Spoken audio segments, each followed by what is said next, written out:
The Aegean Sea glittered like hammered bronze beneath the noonday sun. A single ship glided across its waves, sails full with the steady breeze, oars cutting the water with practiced rhythm.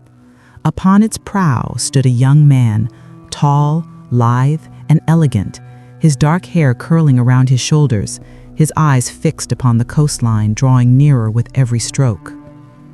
Paris, Prince of Troy, breathed deeply of the salt wind. He had traveled many leagues from the great citadel of his father, King Priam, to this land across the sea.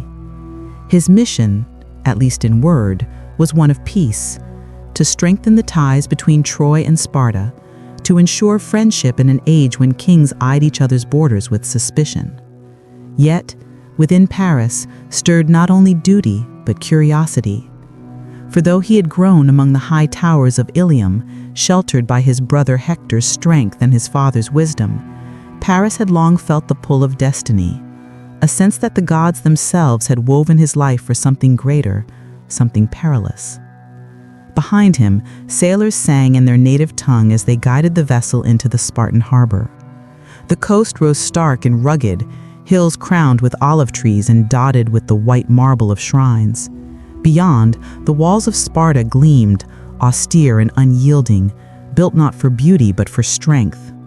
Unlike Troy, whose walls reached heavenward like monuments to the gods, Sparta's citadel clung to the earth like a warrior gripping his shield.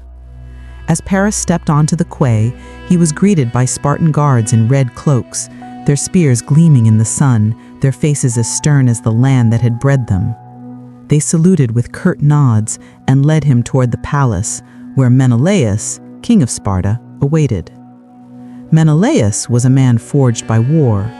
His frame was broad, his beard touched with gray, his eyes keen and watchful. Though less cunning than his elder brother Agamemnon, Menelaus was known across Greece as a warrior of honor, quick to anger, but slow to treachery.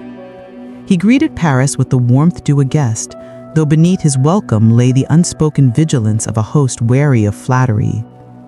"Prince of Troy," Menelaus said, clasping Paris's arm in greeting, "you bring with you the blessings of your father, King Priam. Be welcome in Sparta as a guest and friend." Paris bowed. "May our friendship endure as the olive tree endures, rooted deep, weathering every storm." Menelaus smiled, pleased by the courtesy. "Come then, tonight we feast. Let the gods see our bond and bless it." Sparta's palace was not as vast as Troy's, yet it commanded respect. Its columns were thick and sturdy, its floors of polished stone, its walls carved with scenes of battles past. Hoplites locked in phalanx, kings lifting spears to the sky, gods descending in fire. Servants moved swiftly through the halls, carrying amphoras of wine, platters of figs and roasted lamb, baskets of bread baked golden. As the sun set, the palace blazed with torchlight. Braziers burned fragrant olive oil, filling the air with smoke and warmth. Nobles gathered in the great hall, their cloaks dyed crimson, their bronze ornaments flashing in the firelight. Lyres strummed soft chords while flutes wove melodies above the murmur of voices. Paris entered, clad in robes of fine linen, adorned with a golden clasp shaped like a falcon, a gift from his father. His beauty did not go unnoticed. Many whispered that he resembled a god more than a man, with his smooth features, graceful bearing, and eyes alight with restless fire. And then she entered. Helen of Sparta, wife of Menelaus, queen of this land, daughter, so men claimed, of Zeus himself. From the moment she stepped into the hall, silence rippled outward like a wave across the sea.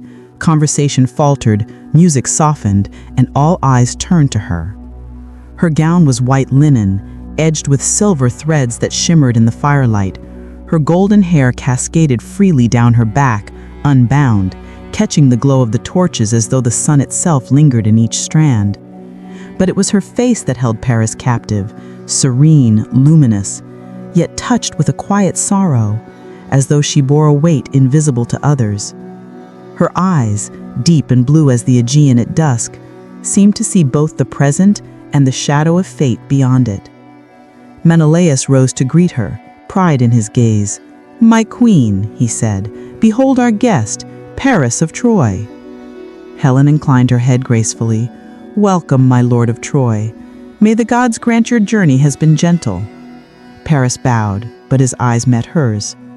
For a moment the world fell away, the laughter of nobles, the crackle of torches, the strumming of the lyre. Time itself seemed to pause, and Paris felt his breath catch. It was as if he had known her in another life, as if some immortal hand had drawn them together beyond the will of kings. Helen, too, felt the weight of that glance. She lowered her gaze swiftly, yet not before Paris saw something. Recognition, curiosity, perhaps even longing. The hall filled with merriment. Servants poured wine into goblets of hammered bronze, rich and strong. Platters were heaped with roasted lamb, seasoned with garlic and thyme. Bowls overflowed with olives, figs, and dates. Nobles raised toasts to the gods, to Sparta, to Troy. Menelaus, seated beside Paris, spoke of matters of state. "Your father is wise to strengthen ties with Sparta," he said. "Together our peoples will guard the Aegean against pirates and ambitious kings, and should trouble rise in the east, we shall stand united." Paris answered politely, yet his thoughts wandered. His ears heard talk of treaties and trade, but his heart strained toward Helen, seated across the hall. She laughed gently at some jest, her voice like the chiming of distant bells, and Paris felt his blood quicken. Helen, for her part, sat poised, smiling as expected, her hands folded neatly on the table. Yet within her stirred an unrest she had long denied. Menelaus was not cruel, but neither was he tender. His pride and his wars filled his days, leaving little for the woman who shared his throne.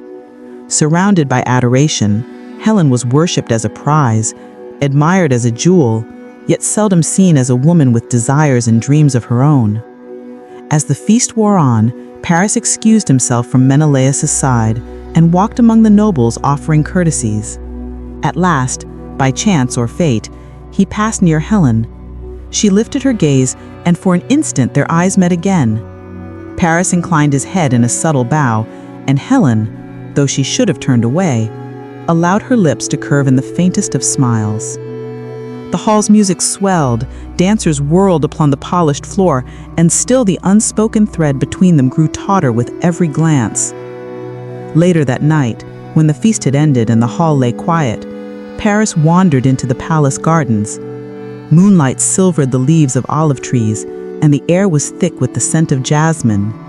Statues of gods watched silently from their pedestals, their marble faces serene and eternal.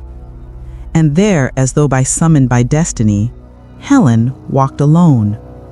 Her gown shimmered in the moonlight, her hair gleamed like pale fire.